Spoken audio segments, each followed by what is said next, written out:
बौद्धों का ब्राह्मणों से सवाल, जब धर्म ग्रंथों में बुद्ध का चेहरा देखना पाप था तो आज वे बोधगया में क्या कर रहे हैं। महाबोधि छोड़ो, मैं देवेश शाह, क्या आप देख रहे हैं DKTV 112। देश विदेश के बौद्ध भिक्षु और भिक्षुनियां 12 फरवरी से महाबोधि मंदिर के प्रबंधन को बौद्ध समुदाय को सौंपने की मांग को लेकर अनिश्चितकालीन भूख हड़ताल पर हैं। ये संघर्ष सिर्फ एक धार्मिक मुद्दा नहीं है, बल्कि यह भारत की सांस्कृतिक विरासत और पहचान को बचाने की लड़ाई है। बोधगया महाबोधि मंदिर के प्रबंधन को बौद्ध समुदाय को सौंपने की वर्षों से लंबित मांग को लेकर सैकड़ों बौद्ध भिक्षु और अनुयायी भूख हड़ताल पर बैठे हैं। उनका सवाल साफ है, जब हिंदू धर्मग्रंथों में बुद्ध और बौद्ध दर्शन की आलोचना की गई, जब महाभारत में ब्राह्मणों ने मगध को पापियों की भूमि कहा और बुद्ध के दर्शन मात्र से मृत्यु दंड ही प्रायश्चित बताई, तो फिर आज वही ब्राह्मण महाबोधि मंदिर के प्रशासन पर काबिज क्यों हैं। महाबोधि महाविहार मंदिर को गैर बौद्धों के नियंत्रण से मुक्त करने और इसे पूरी तरह से बौद्ध समुदाय को सौंपने की मांग को लेकर 12 फरवरी से अनिश्चितकालीन भूख हड़ताल शुरू कर दी है। ये प्रदर्शन बोधगया में महाबोधि मंदिर के पास शुरू हुआ, जहां सैकड़ों बौद्ध भिक्षु और भिक्षुनियां खुले आसमान के नीचे शांतिपूर्ण धरने पर बैठे हैं। उनकी मांग है कि बौद्ध धार्मिक मामलों में राज्य का हस्तक्षेप समाप्त हो और महाबोधि मंदिर का प्रबंधन पूरी तरह से बौद्ध समुदाय को सौंपा जाए।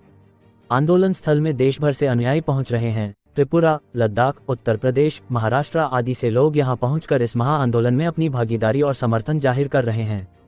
अनशनकर्ताओं का कहना है कि विश्व के पवित्र महाबोधि महाविहार का वैदिक ब्राह्मणों द्वारा ब्राह्मणीकरण किया जा रहा है। ये तथागत बुद्ध के सिद्धांतों का अपमान है।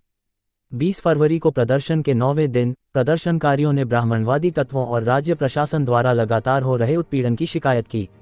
उन्होंने आरोप लगाया कि भिक्षुओं को डराया धमकाया जा रहा है, उनकी शांतिपूर्ण सभा को भंग करने के लिए जानबूझकर तेज आवाजें पैदा की जा रही हैं और सरकारी अधिकारी उनसे बातचीत करने से इनकार कर रहे हैं। आंदोलन से जुड़े डॉक्टर विलास खरात ने इस मुद्दे पर विस्तार से बात करते हुए कहा कि महाबोधि महाविहार का मूल मालिक सम्राट अशोक है, जिन्होंने 1 लाख सोने की मुद्राएं खर्च कर यह महाविहार बनाया था। आज महंत ब्राह्मण इस पर कब्जा किया हुआ है, इसलिए यह आंदोलन चल रहा है। खरात ने आगे बताया, 1949 का एक्ट भारत के संविधान और अंतर्राष्ट्रीय सांस्कृतिक कानूनों के खिलाफ है।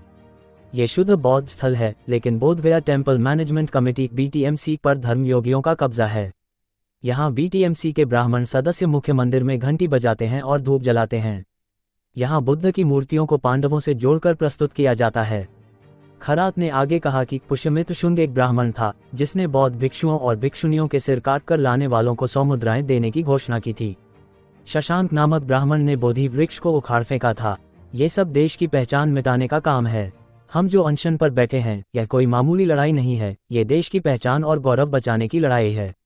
उन्होंने ये भी बताया कि कैसे वर्षों से बुद्ध के स्थान को हिंदू मंदिर बताने के प्रयास किए गए हैं और इसे शिव मंदिर और पांडवों से जोड़ा गया है। खरात ने आगे कहा, भारत की पहचान बुद्ध और अशोका है। आज बुद्ध और अशोक को माइनस कर दो तो मगध की क्या पहचान है। देश का सिंबल अशोक सम्राट का चिन्ह है, शेर हमारा चिन्ह है, चक्र है, लेकिन कितनी दुर्भाग्यपूर्ण बात है कि यहाँ 84,000 स्तूप की स्थापना की गई थी। उसमें एक अशोका का स्तूप है जिसमें हाथी यानी बुद्ध लगे हुए थे। वो हाथी गायब हो गया। वो हाथी 1890 में महंत की कोठी में मिला। उस कोठी में सैकड़ों बुद्ध की मूर्तियां मिली। ये सब क्या है? बुद्ध की विरासत किस प्रकार के लोगों के कब्जे में है? 1949 के बोधगया टेम्पल एक्ट का विरोध। महाबोधि मंदिर के प्रबंधन को लेकर 1949 में बना बोधगया टेम्पल एक्ट इस मंदिर के प्रबंधन के लिए एक 9 सदस्यीय Bodhgaya temple management committee BTMC का गठन करता है।